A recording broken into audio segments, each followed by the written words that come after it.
একজন পুরুষ যখন মারা যায় তাকে ঢাকার জন্য 3 পার্টের পোশাক বা কাফন ইউজ করা হয়, আর নারীকে 5 ভাগে কেন দেওয়া হয়?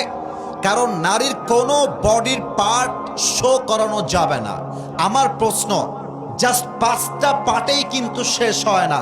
দেখবেন নারীর লাশের উপরে পুরোটা চাদর দিয়ে ঢেকে দেওয়া হয় যাতে করে কেউ দেখতে না পারে। আচ্ছা, গোদাগাড়ির কাছে একটা প্রশ্ন, গোদাগাড়ির যুবকদের কাছে, মুরব্বীদের কাছে একটা প্রশ্ন। মরে যাওয়া লাশ একজন নারীর লাশ। দুলাভাই যদি এসে বলে আমি আমার শালিকে বড্ড ভালোবাসতাম, শালি আমারে বড্ড শ্রদ্ধা করত, সম্মান করত, আমার শালির লাশটা আমি দাফন করব, একটা কথা আওয়াজ দিয়ে বলবেন। কোন মুসলমান কখনো শালির লাশকে দাফন করবার জন্য দুলাভাইকে পারমিশন দিবে? এত আসতে কেন, জোরে বলেন, দিবে? যেই দুলাভাইকে মৃত্যুর পরে লাশটা নামাবে পারমিশন দেওয়া হয় না, অথচ জীবিত থাকা অবস্থায় এই শালি দুলাভাইয়ের সঙ্গে ওপেনলি পাবলিক প্লেসে বাইকের পেছনে জড়ায় ধরে ঘুরে বেড়াতো। আমি ভুল বললাম না ঠিক বললাম? বলেন সবাই। আর একটা প্রশ্ন গোদাগাড়ির কাছে রাখতে চাই।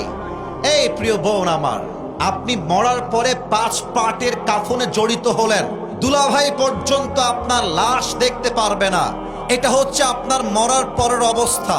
তাহলে যেই মরা দেহ কেউ দেখতে পারে না, তো সেই দেহ যখন জীবিত ছিল, সেই দেহ নিয়ে আপনি কোন লজ্জায় টিকটকে নেচে বেড়ান? এটা আমার জাতির কাছে প্রশ্ন। আর একটা প্রশ্ন করতে চাই মেয়েদের কাছে, মাথায় রাখবেন, বোরকা পরলেই কিন্তু কনফার্ম জান্নাতি হওয়া যায় না, দিনদার হওয়া যায় না। যাও তুমি রাজশাহীর পার্কে ঘুরে আসো, যাও তুমি মুক্তমঞ্চে ঘুরে আসো, যাও তুমি পদ্মা গার্ডেনে ঘুরে আসো, দেখবা যত মেয়ে প্রেম করে তার 80% বোরকাওয়ালিরাই প্রেম করে বেড়ায়। বলো, দেখলেই মনে হবে यार ये तो अभी के अभी जन्नत से भागकर दुनिया में आई है माशाअल्लाह। বাবুরা, বোরকা দেখলেই পটে যেও না। আজকালকার বোরকাওয়ালিরা বোরকা পরেই 4টা বয়ফ্রেন্ডকে নাকের ডগায় রশি দিয়ে ঘুরিয়ে বেড়ায়।